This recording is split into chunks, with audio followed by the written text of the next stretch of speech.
اعوذ باللہ من الشیطان الرجیم بسم اللہ الرحمن الرحیم قاتلوا الذین لا یؤمنون باللہ ولا بالیوم الآخر ولا یحرمون ما حرم اللہ ورسولہ ولا یدینون دین الحق من الذین اوتوا الکتاب حتی یعطوا الجزیۃ عن ید وہم صاغرون۔ یہ آیت بھی فلسفہ دین کے اعتبار سے بہت اہم ہے۔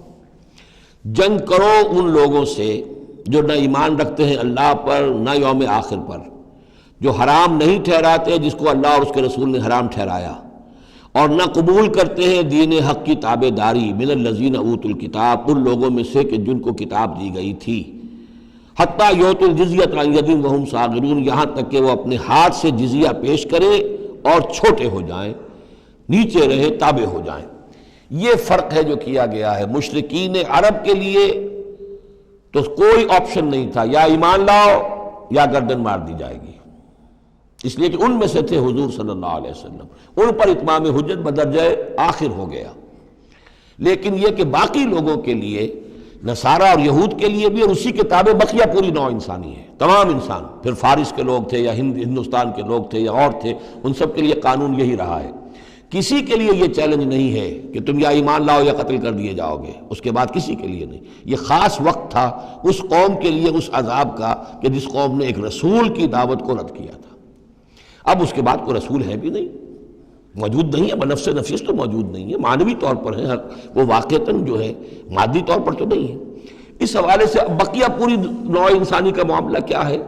ان کے سامنے یہ ہے کہ قتال ان سے بھی کیا جائے گا، جنگ ان سے بھی کی جائے گی، یہاں تک کہ وہ تابع ہو جائیں، اللہ کے دین کی بالادستی کو قبول کر لیں، لیکن اس کے نیچے وہ یہودی رہیں، وہ مجوسی رہیں، وہ ہندو رہیں، وہ سکھ رہیں، وہ پارسی رہیں، وہ جو بھی چاہیں رہیں، انڈیویجول کو کسی کو اسلام لانے پہ مجبور نہیں کیا جائے گا، اور یہ نہیں ہوگا کہ گردن اڑا دی جائے گی یا اسلام لاؤ۔ وہ معاملہ تھا مشرکین عرب کے لیے۔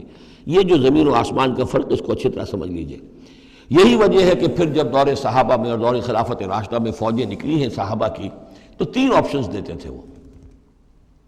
ایمان لے آؤ، تم ہمارے برابر کے ہو جاؤ گے، تمہارے حقوق ہمارے حقوق برابر، ہم یہ بھی نہیں کہیں گے ہم سینئر ہیں تم جونیئر ہو، تمہارے حق کم ہو، برابر، بالکل برابر۔ اگر ایمان نہیں لاتے، تابع داری اختیار کرو، جزیہ دو، اور اسلامی ریاست کی بالادستی قبول کرو، پھر تم یہودی رہو، مجوسی رہو، عیسائی رہو، نصرانی رہو، جو چاہو رہو، ہندو رہو، بدھ مت کے رہو، جو چاہو رہو۔ اگر یہ بھی نہیں گوارا، گویا کہ تم باطل کے نظام کو قائم رکھنا چاہتے ہو، تو پھر تیسرا آلٹرنیٹو تلوار آئے گی میرے اور ہمارے تمہارے درمیان فیصلہ کرے گی، آ جاؤ میدان جنگ میں۔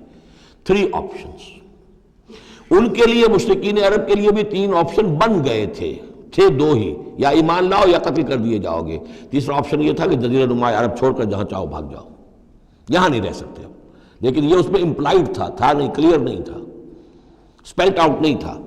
لیکن ان کے لیے یہ دوسرا آپشن تھا، قاتلوا الذین لا یؤمنون باللہ، قتال کرو ان سے جو ایمان نہیں رکھتے اللہ پر نہ یوم آخر پر، ولا یحرمون ما حرم اللہ ورسولہ، نہ حرام ٹھہراتے ہیں اور سمجھتے ہیں ان چیزوں کو جو اللہ اور اس کے رسول نے حرام کی ہیں، ولا یدینون دین الحق، اور نہ دین حق کو قبول کرنے کے لیے اور اس کی تابع داری کرنے کے لیے تیار ہیں، من الذین اوتوا الکتاب، اہل کتاب میں سے، ان سے بھی جنگ کرو، حتی یعطوا الجزیۃ عن ید، یہاں تک کہ وہ دے جزیہ ہاتھ سے، وہم صاغرون، اور چھوٹے ہو کر رہے، اسلام کی بالادستی قبول کریں۔